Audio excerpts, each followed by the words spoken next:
வாழ்க வாழ்க வாழ்க வாழ்கவே என்ஆர்பி வாழ்க வாழ்க வாழ்க வாழ்கவே தேசிய குடியரசு கட்சி வாழ்க வாழ்க வாழ்க வாழ்கவே தேசிய குடியரசு கட்சி வாழ்க வாழ்க வாழ்க வாழ்கவே தேசிய குடியரசு கட்சி வாழ்க குடியரசு கட்சி என்கின்ற அரசியல் கட்சி பெயரைத்து அறிமுகம் செய்கிறோம்.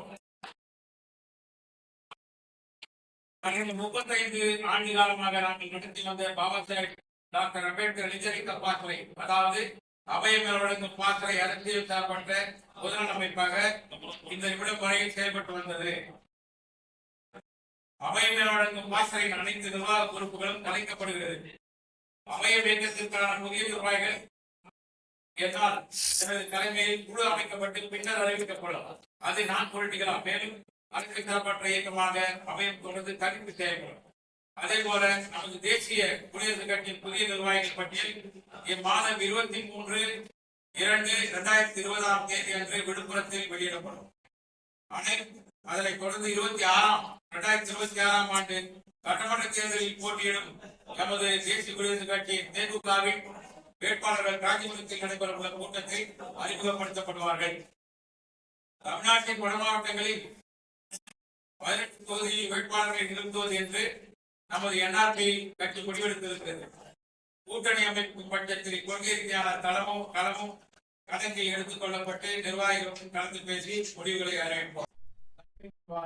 இப்பொழுது அப்படியே தேசிய குடியரசு கட்சியினுடைய நிர்வாகிகளாக அங்கீகரிக்கப்படுகிறார்கள்.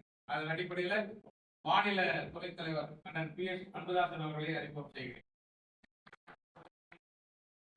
அவர்களோடு பயணித்து இன்று வரை என்னோடு தொடர்ந்து பயணித்து வருகிறேன்.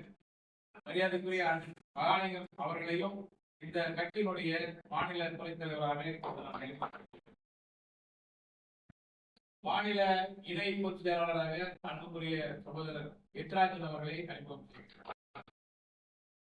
மாநில இளைஞரணி செயலாளராக அன்புக்குரிய சகோதரர் எழுதன் அவர்கள். இந்த இயக்கத்திற்காக ஓராண்டு காலம் சிறையிலிருந்து இயக்கத்தை காப்பாற்றிய அன்புக்குரிய தம்பி தியாகி அயோத்தி அவர்களை மூத்த ஒருங்கிணைப்பாளராக அறிமுகம் கொள்கை பரப்பு செயலாளர் அவர்களை கட்சி கொள்கை பரப்பு செயலாளராக இப்போது நான் அன்புக்குரிய சகோதரர் ஏழுமலை, இவர் நீண்ட நெடுங்காலமாக சமுதாயத்திற்காக தன்னை அர்ப்பணித்து வருபவரை சென்னை மாவட்டத்தினுடைய அமைப்பாளராக கடலூர் மாவட்டத்தினுடைய தலைவர் சகோதரர் ராஜீவ் அவர்கள். அடுத்து நம்முடைய மீனம்பாக்கம் பகுதியில் சிறப்பாக செயல்பட்டு இந்த இயக்கத்தை கட்டி காப்பாற்றி இன்றளவு பிரச்சாரம் செய்து திறமை பிரச்சாரம் செய்து ஒரு குழுவை உருவாக்கி மக்களுக்கு எடுத்து சென்றிருக்கிற அன்பு தம்பி ஒழிசை மூர்த்தி அவர்களை இயக்கத்துடைய ஒருங்கிணைப்பாளராக அறிமுகம் செய்கிறேன். அன்புக்குரிய தம்பி விக்ரமாதித்தன் அவர்கள் தெற்சென்னை மாவட்டத்தினுடைய அமைப்பாளர். இந்த அறிக்கையில் இருந்து வருகின்ற 23ஆம் தேதி விழுப்புரத்தில் புதிய நிர்வாகிகள் கட்சியினுடைய நிர்வாகிகள் பண்ணி என்னுடைய தலைமையில் ஒரு குழு உருவாக்கப்பட்டிருக்கிறது. கலந்து ஆலோசித்த பிறகு விழுப்புரத்தில் 23ஆம் தேதி புதிய நிர்வாகிகள் அறிமுகப்படுத்தப்படுவார்கள். அதற்கு சகோதரர் ராஜன் அவர்கள் பொறுப்பேற்றிருக்கிறார். அவர் அந்த பணியை செய்வார். அதற்கு அடுத்து காஞ்சிபுரம் காஞ்சிபுரத்தில் நடைபெறுகின்ற இடத்துல அரசியல் சம்பந்தமான எங்களுடைய 18 தொகுதி வேட்பாளர்களையும் 18 தொகுதிக்கான வேட்பாளர்களை அறிவிக்கும் பொறுப்பை நம்முடைய இயக்கத்தின் நிர்வாகிகள் அண்ணன் மகாலிங்கம் அவர்களும் அண்ணன் அன்புதாசன் அவர்களும் அண்ணன் ஏழரசு அவர்களும் பொறுப்பேற்றிருக்கிறார்கள். குடியரசு கட்சிக்காகவும் சமுதாயத்திற்காகவும் தன் வாழ்நாள் முழுவதும் முழுமையாக அர்ப்பணித்த அமரரான தளபதியார் பள்ளிகொண்டா கிருஷ்ணசாமி அவர்களின் சமாதியின் முன் நின்று நான் உருவாக்கிய பாபா சாஹேப் அம்பேத்கர் இளைஞருக்கு பாசறை என்கின்ற இந்த அபயமன வழங்கும் பாசறையை மக்களுக்காக சமரசமற்று ஒழிப்போம் என்ற சபதமேற்று சமுதாய முன்னேற்றத்திற்குரிய பாதுகாப்பின் முழக்கங்களை முன்வைத்து இயக்கத்தினை துவக்கத்தை அறிவித்தேன். தங்கவயல் பகுதி சேர்ந்த தமிழ்ச்சிங்கம் என்று வர்ணிக்கப்பட்ட சிம்மக்குரல் மன்னன் CM ஆறுமுகம் அவர்களின் குரல் வளத்தை மனம் ஏற்று பயிற்சி பெற்று வந்தேன். எவருக்கும் அஞ்சாத நெஞ்சம் படைத்த ஆரிய சங்காரனின் செயல்பாடுகளை நேரில் கண்டு என் சிந்தைக்குள் புகுத்திக் கொண்டு வளர்ந்து வலிமையோடும் திறமையோடும் மக்களை காப்பாற்றும் திறனோடும் சமரசப்பட்டு வாழ்ந்து வருகிறேன்.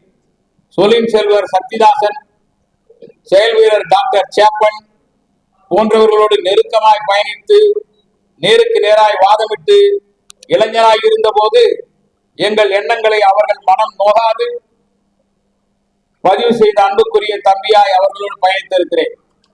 தமிழகத்திலேயே அண்ணல் அம்பேத்கர் அவரின் கொள்கைகளையும் பண்டிதர் அயோத்திதாசர், திவான் பகதூர் ரெட்டைமலை சீனிவாசன் மற்றும் நமது மூத்த தலைவர்களை பற்றிய வரலாறுகளையும் செயல்பாடுகளையும் நாடு, நகரம், கிராமம், பேருந்து, ரயில், பள்ளி, கல்லூரி இப்படி பல பகுதிகளில் பாடி பிரச்சாரம் செய்து மக்களிடத்திலே கலைகளின் மூலமாக, பாடல்கள், முழக்கங்கள் மூலமாக நூற்றுக்கணக்கான இளைஞர்களோடு பயணித்து மக்கள் மனங்களில் பதிவு செய்தோம்.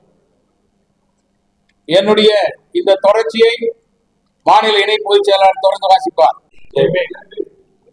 1980 மற்றும் 90களில் ஒடுக்கப்பட்ட சமுதாயத்தைச் சேர்ந்த தேசிய தலைவர்கள் யார் தமிழகத்திற்கு வந்தாலும் அவர்களை வரவேற்கும் குழுவை அமைத்து அரங்கம் அதிர முழக்கங்கள் எழுப்பி பாதுகாப்பு கொடுத்து அரங்கம் வரையில் அழைத்துச் சென்று பின்னர் வழியனுப்பும் இளைஞர் குழுவை உருவாக்கி வழிநடத்தி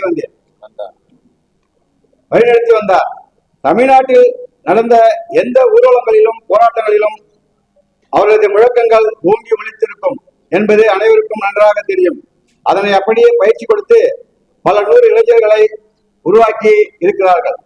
இன்று புரட்சி இயக்குனர் ப. ரஞ்சித் அவர்களும் அவர்கள் கையாளும் கோட் அணிந்து மேடை ஏற்றுதல், பறை இசை முழங்க எழுச்சி மேடைகள், இவைகள் அத்துணையும் நானும் எனது இயக்கமும் முன்னோடிகளாக இருந்து நடத்தி காட்டிய நிகழ்ச்சிகள் என்ற உண்மை வரலாற்றை இங்கு பதிவு செய்கிறோம். இன்று பல்வேறு சமுதாய இயக்கங்களிலும் சமுதாய அரசியல் கட்சிகளிலும் முக்கிய நிர்வாகிகளாக பங்கு பெற்றிருப்பவர்களில் கணிசமான அளவு அபயம் என வழங்கும் பாசறையால் உருவாக்கப்பட்டவர்கள். இன்றும் அவர்களின் பேச்சுகளையும் வழக்கங்களையும் உற்று நோக்கினால் நன்றாக இந்த உண்மை புரிய வரும். இப்படி சமுதாய தளத்திலும் பொது தளத்திலும் உண்மையாகவும் நேர்மையாகவும் ஆழமாகவும் அறிவுபூர்வமாகவும் இயங்கி வந்த இயக்கத்தை நடத்தி வந்த என்னிடத்தில் ஏன் இதனை அரசியல் கட்சி ஆக்கக்கூடாது என்று பொதுவாக பல 10 ஆண்டுகளாக கேட்கப்பட்டு வந்தன. கேள்விகள் பல 10 ஆண்டுகளாக கேட்கப்பட்டு வந்தன. தற்பொழுது அந்த கேள்வி எமது இயக்கத்திலும் பிரதிபலிக்க தொடங்கி இருக்கிறது. என் மனதிற்கும் அது சரியென்று தோன்றுகிறது.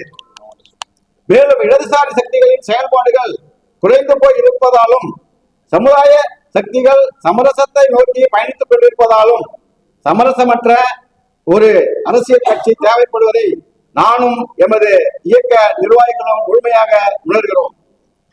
உண்மையாக நேர்மையாக மக்களுக்காக சமரசமற்று போராடக்கூடிய அரசியல் தளத்தில் இயங்கக்கூடிய ஒரு கட்சிக்கான தேவை இருப்பதை உணர்கிறோம்.